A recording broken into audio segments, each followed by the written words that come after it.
Probably one of the most important things that I've been able to do is have a mentor, both in education and out of education. And I've had a mentor now for the past 10 or 15 years, and that's proved invaluable for me.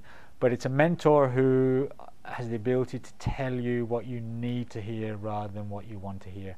Having a mentor is about someone you can bounce ideas off and talk about the very tough situation you face, but it's also a mentor who's willing to give you some advice on how to make you better than you are.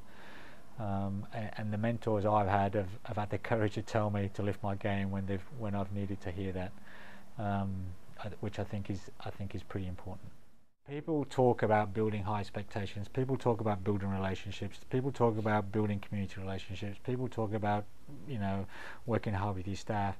But as a young principal, you need to ask the questions as to how I do that, not what I need to do, because everyone gives you the advice as to what you need to do, and that's not rocket science. We all know what we need to do, and your director will fly in and tell you what you need to do.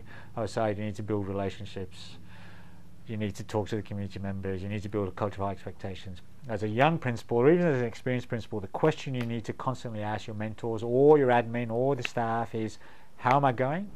How can I do this better? Because without learning those skills, you're simply not going to, we all talk a good game, but we're simply not going to be able to perform. So I think that question is absolutely critical.